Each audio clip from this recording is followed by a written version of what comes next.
Assalamualaikum warahmatullahi wabarakatuh. Perkenalkan, saya Sofia dengan NPM 222121043 dari kelas 1A Pendidikan Bahasa Indonesia Universitas Siliwangi.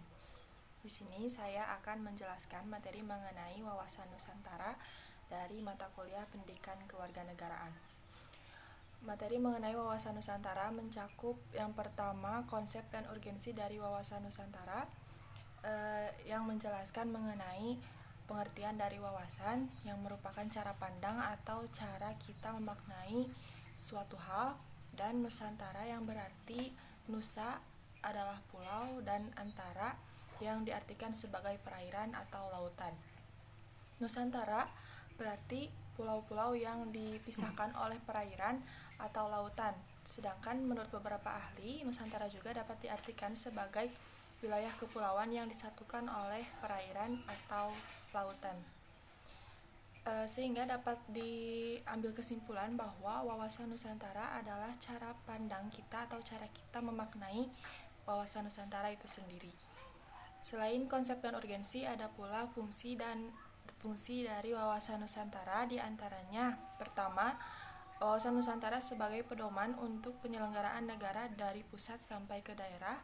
Lalu wawasan Nusantara untuk membentuk dan membina persatuan dan kesatuan, dan selanjutnya wawasan Nusantara merupakan ajaran pembangun di Indonesia.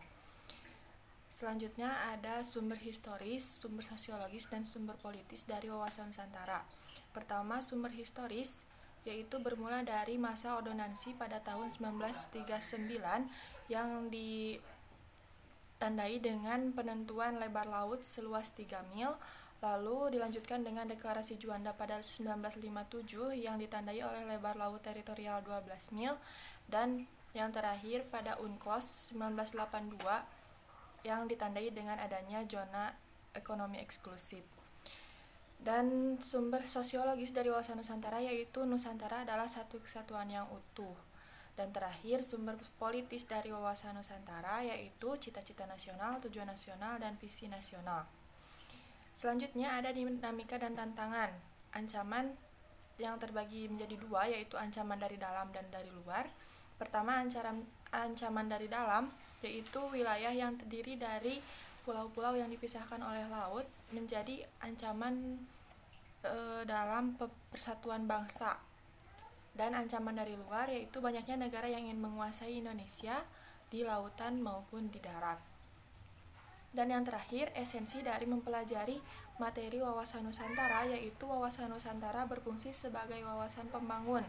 Artinya pembangunan nasional haruslah mencakup pembangunan di bidang politik, ekonomi, sosial, budaya, dan pertahanan keamanan yang terpadu, utuh, dan menyeluruh.